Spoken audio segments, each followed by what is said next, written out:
भगवती जगदम्बा महामाया योग माया पूर्ण प्रकृति मूल प्रकृति शुंभ निशुंभ वधकरणी रक्त बीज मर्दिनी वृत्रासुर इत्यादि दैत्यों को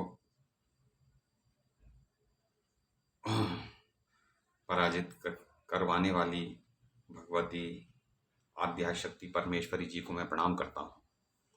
तो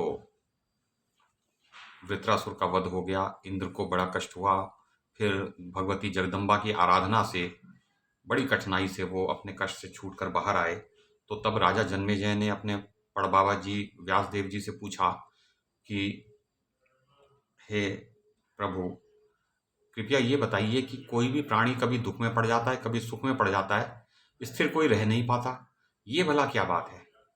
तो व्यास जी कहने लगे, देखो पुत्र, मैं तुम्हें इसका सच सच कारण बतलाता हूं कि बहुत समय से संचित किया शुभ या अशुभ कर्म वर्तमान जन्म में पुण्य एवं पाप के रूप में सामने आता है और उसे भोगने में प्राणी विवश है, परवश है। उन्हें वह अपने कर्म का फल अवश्य ही भोगना पड़ता है। प्रत्येक जन्म में प्राणियों द्वारा कर्म संचय होता रहता है। जो क्रियमाण कर्म है उसी को वर्तमान कर्म कहते हैं। जो हम कर रहे हैं वो वर्तमान कर्म है। देहधारी जीव शुभ अथवा अशुभ रूप से कर्म में प्रवृत्त हो जाते हैं। शरीर धारण कर लेने पर काल की प्रेरणा से इस शरीर द्वारा कर्म के क्रम प्रारंभ हो जाते हैं। कोई ना कोई शरीर कुछ तो करेगा। तो प्रारब्ध उसे समझना चाहिए जिसका फल भोग लेने पर फिर कुछ शेष नहीं रह जाता। तो हमने यदि कोई ऐसा कर्म किया जिसका फल हम भुगत के खत्म कर चुके, तो वो प्रारब्ध कर्म था। तो इस प्रकार संचित कर्म था जो संचय है, और प्रारब्ध कर्म है, और वर्तमान कर्म है। संचित वो है जिसका फल अभी भविष्य में प्राप्त होगा। तो महाराज, मनुष्य, देवता, यक्ष, राक्षस, गंधर्व और किन्नर सबके सब कर्म भोग में परवश हैं। देह धारण करने में कर्म ही मुख्य कारण है। तो जो हमारा बार बार जन्म होता है, फिर हमारा शरीर नष्ट हो जाता है, पुनः नवीन शरीर की सृष्टि होती है, योनियां बदलती रहती हैं। तो क्या कारण है कि ऐसे योनियों में परिवर्तन होता रहता है? जन्म, मृत्यु, क्षय, ये सब होते रहते हैं और शरीर के अंतर्गत हमें रहना पड़ता है। तो इन सब में मुख्यतः कर्म ही कारण है। यूं तो किसी भी फल के प्राप्त होने में देश, काल, कर्म, दैव, स्वभाव, यद्रेच्छा इत्यादि ये सब घटक माने जाते हैं, पर उसमें भी कर्म मुख्य है। और भारतवर्ष में तो कर्म ही मुख्य है। अन्य भारतवर्ष के अतिरिक्त अन्य स्थानों में कर्म का फल प्राप्त नहीं होता, ये एक नियम है। परंतु फल प्राप्त अवश्य नहीं होता, परंतु उस कर्म की सुविधा छीन ली जाती है। भले ही फल प्राप्त, नरक में ना गिरना पड़े, पर वैसा सुविधाजनक पाप कोई पुनः दोहरा नहीं सकेगा। तो वो एक ही सी बात है। तो राजन, इंद्रादि देवता, दानव, यक्ष और गंधर्व सबके सब कर्म के अधीन है। तो जीवन में जो सुख और दुख हम भोगते हैं, इसमें पूर्व जन्मकृत कर्म जनित प्रारब्ध ही कारण है। तो जो प्रारब्ध था वो हमारे सामने आया और हमने दुख भोगा, कभी सुख भोगा। और सभी को के लिए ये नियम एक जैसा है। जैसे मानवों के लिए, वैसे ही देवताओं के लिए भी यही नियम लागू है। राजन, नर और नारायण ये दोनों धर्म के पुत्र रूप से अवतार ले चुके हैं। तो जो धर्म नामक देवता हैं, उनके दो पुत्र हुए, नर और नारायण, जो गंधमादन पर्वत पर तपस्या कर रहे थे और फिर इंद्र ने उनका तप भंग करने की चेष्टा की थी। ये सब हम पढ़ चुके हैं। और फिर अब जिन अप्सराओं ने उनका तप भंग करने की चेष्टा की, वो नारायण मुनि से वरदान मांगने के लिए, उनको लेने के लिए विवश करने लगी। तो उन्होंने कहा, अच्छा, जब मैं कृष्ण रूप से आऊंगा तब तुम मेरी पत्नियां बन जाओगी। तो जो ये 16 सहस्त्र पत्नियां कृष्ण की हैं, ये वही अप्सराएं हैं जो कि नारायण भगवान, जो धर्म के पुत्र नारायण गंधमादन पर्वत पर तप कर रहे थे, उनको विचलित करने की चेष्टा कर रही थी। तो दैव, तो कोई भी बलवान, भाग्यवान, भोगवान, विद्वान अथवा जो दानशील होता है, वो देवता का अंश है।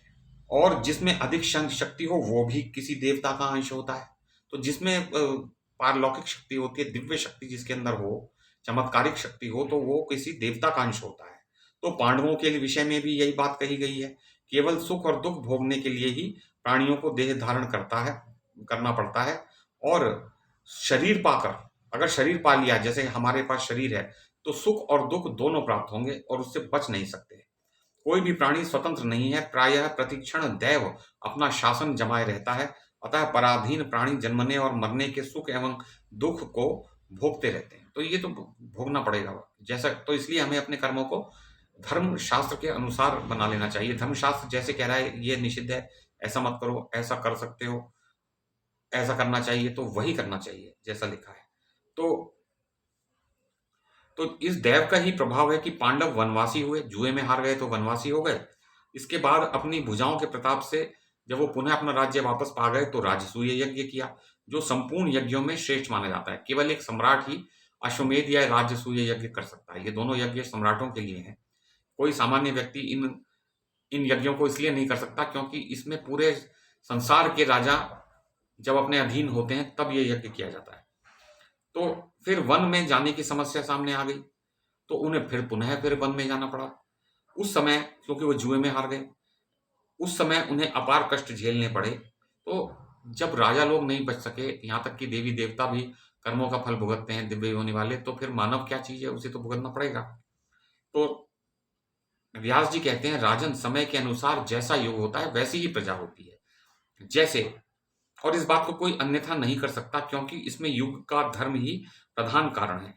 तो जिन जीवों का धर्म में अनुराग होता है, जो धर्म का पालन करना चाहते हैं, उनका जन्म सत्य युग में हो जाता है। और जो धर्म के साथ अर्थ को भी चाहते हैं कि हम धनवान भी हों साथ में और धार्मिक हों, तो वो त्रेता युग में जन्म पाते हैं। और जो धर्म, अर्थ और काम तीनों को चाहते हैं कि हमें स्त्री संभोग भी प्राप्त होता रहे, हम, हमारी एक पत्नी हो, पत्नियां हो बहुत सी, और हम धर्म का पालन करें और दान इत्यादि देते रहें, और हमारे पास धन भी हो। तो धर्म, अर्थ और काम जो चाहते हैं वो द्वापर युग में उत्पन्न हो जाते हैं। और अर्थ तथा काम के अनुरागी समस्त जीव कलयुग में जन्मे हैं। जो सोचते हैं हम धनवान हो और हमें निरंतर संभोग प्राप्त होता रहे, तो वो कलियुगी हो जाते हैं। तो राजेंद्र, युग का धर्म बार बार बदला नहीं जा सकता। धर्म और अधर्म की व्यवस्था काल करता है। तो जिसका जैसा स्वभाव है, जैसे कर्म है, वो उसी युग में उत्पन्न होगा। तो जो लोग कलयुग में जन्मे हैं वो प्रायः कामुक हैं और उनको धन पाने की इच्छा है। तो ये दो इच्छाएं उनमें प्रमुख होती हैं, तो कलयुग में जन्मते हैं। राजा जन्मेजय ने पूछा, महाभाग, सत्य युग से संबंध रखने वाले जीव इस समय कहाँ हैं? क्योंकि ये तो द्वापर युग की बात है, जब ये वार्ता चल रही है, तो द्वापर युग समाप्त हो रहा है, संधि काल चल रहा है, कलयुग और द्वापर का संधि काल। तो उन्होंने कहा, परम आदरणीय पितामह जी, साथ ही यह भी बताइए कि दान और व्रत में निष्ठा रखने वाले जो त्रेता एवं द्वापर के मुनि थे, वो भी इस समय कहाँ रह रहे हैं? और जो कलयुग में, जो इस समय यहाँ पर जो प्राणी हैं, जो दुराचारी हैं, निर्लज्ज हैं, पाप में रचे पचे रहने वाले हैं, वेद की निंदा जो करते हैं, तो और जो कलयुग के वो जो दुष्ट पापी जीव हैं, वो सत्ययुग में कहाँ चले जाएंगे? जब सत्ययुग आएगा तो इन प्राणियों का क्या होगा? ये कहाँ चले जाएंगे? महामते, इन सभी प्रश्नों का समाधान करने की कृपा कीजिए, क्योंकि युग धर्म से संबंध रखने वाले इस विषय को सम्यक प्रकार से सुनने की मुझे बड़ी इच्छा लगी हुई है। तो व्यास जी कहते हैं, राजन, जो सत्ययुगी मानव इस भूमि पर जगत में जन्म पाते हैं, वे बहुत से पवित्र कार्य करने के पश्चात पुनः स्वर्गलोक को ही जाते हैं। तो जो स्वर्ग से उतरते हैं वो वापस स्वर्गलोक को जाएंगे, और जो नरक से उतरते हैं वो यहाँ पर कुकर्म ही करेंगे और फिर वापस नरक में चले जाएंगे। ब्राह्मण, क्षत्रिय, वैश्य एवं शूद्र सभी वर्ण के मानव अपने अपने धर्म में तत्पर रहकर उत्तम कर्म के फलस्वरूप देवलोकों में स्थान पाते हैं। तो सत्ययुग के मानव जो भी चारों वर्णों के हैं लोग, वो सत्यलोक में, देवलोकों में स्थान पाते हैं। तो देवता तो सात्विक ही होते हैं, तो जो अच्छे लोग हैं वो अच्छे स्थान पर जाते हैं। सत्य, दया, दान, अपनी स्त्री से प्रेम। तो क्या क्या सत्ययुग के क्या धर्म है? सत्य, एक तो सच बोलना, सत्य व्यवहार करना, किसी को ठगना नहीं, किसी के साथ में धोखाधड़ी नहीं करना, ये सत्य है। और शास्त्र के अनुसार चलना, क्योंकि शास्त्र ही सत्य का प्रमाण है। तो शास्त्र को तो पढ़ना पड़ेगा। बिना शास्त्र ज्ञान हुए, बिना शास्त्र के अनुसार चले, कोई भी व्यक्ति सत्यवादी कहला ही नहीं सकता। तो जो अगर यदि हम ये कहते हैं ये व्यक्ति सत्यवादी है, तो शास्त्र की भाषा जो बोलता है वो भी सत्यवादी है। दया, तो सत्य, दान, दया, तो ये जो तीन चरण हैं, ये धर्म के तीन चरण हैं, और एक शौच होता है, चार चरण। तो इसमें सत्ययुग में तो चारों चरणों से धर्म स्थित होता है। तो अपनी ही स्त्री से प्रेम रखना, किसी दूसरे की स्त्री को देखना नहीं, बस जो अपने पास है, अपनी स्त्री जैसी है वो ठीक है। किसी से भी द्वेष ना रखना। तो किसी से यदि कोई हमसे आगे बढ़ रहा है तो ये नहीं कि हम उससे द्वेष करें, क्योंकि उससे तो अपना नाश पहले होगा, उसका बाद में होगा। क्योंकि जब अपना भाव खराब होगा तो सत्य युग से तो हम निष्कासित कर दिए जाएंगे देवलोकों से और स्वर्ग से, वहां से च्युत हो जाएंगे यदि हमारा मन दूषित है। तथा संपूर्ण प्राणियों में समता का व्यवहार करना, तो यही सत्ययुग के धर्म की साधारण परिभाषा है। तो समता का व्यवहार क्या है? ये छोटा, ये बड़ा, ऐसा नहीं है। ये अच्छा है, बुरा है, ये कुछ नहीं।